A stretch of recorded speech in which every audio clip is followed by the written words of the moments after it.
Okay, the next point was vacillation. That is, wavering back and forth. There would be times when I would come to a fork in the road of my life, and then I would have to make a decision. I would waver back and forth. For example, I had some difficulties in my marriage.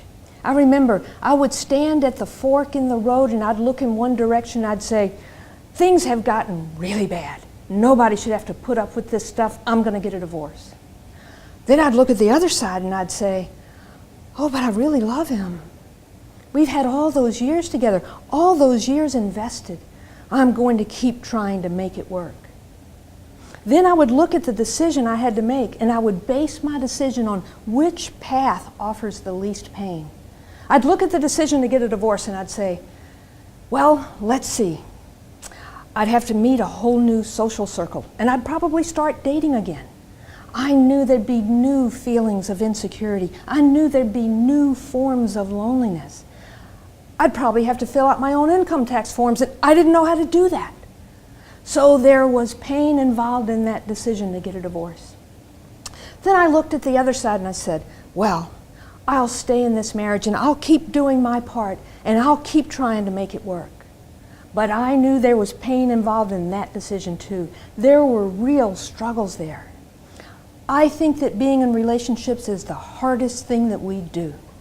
There are struggles inherent in each individual relationship based on the personality differences of the two people.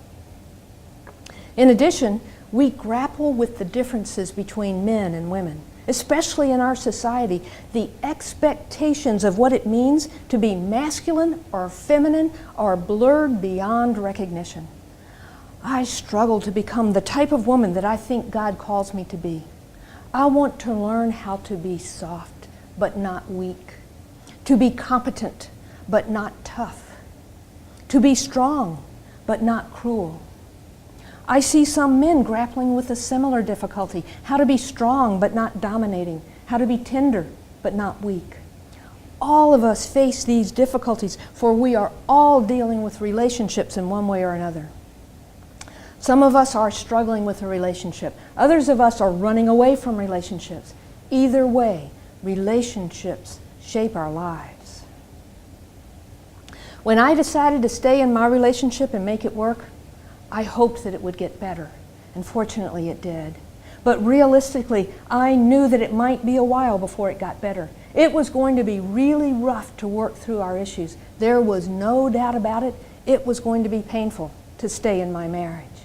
I'd go back and forth saying, which path offers the least pain? But as time went by, I realized that pain was an inevitable part of life. Both paths have pain. Every path has pain. Of course, some pain is avoidable, and for that, I want to avoid it. I want to do everything I can to avoid or minimize pain.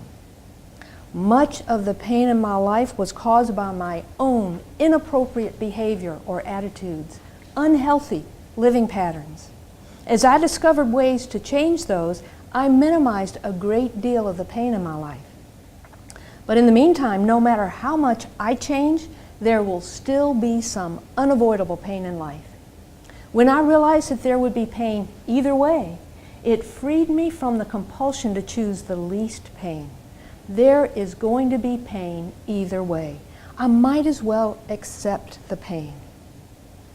Also, I realized that some of the most painful things in my life have been used by God to produce growth in me, a strengthening of character.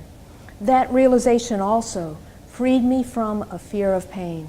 I saw that pain can have a value. Not that I seek it out, but for unavoidable pain, I am no longer afraid because I know that God can bring good out of evil. So now I've changed my perspective. When I face a fork in the road of life, I say, which path offers the greatest opportunity for my growth and development as a person? That's a whole different perspective.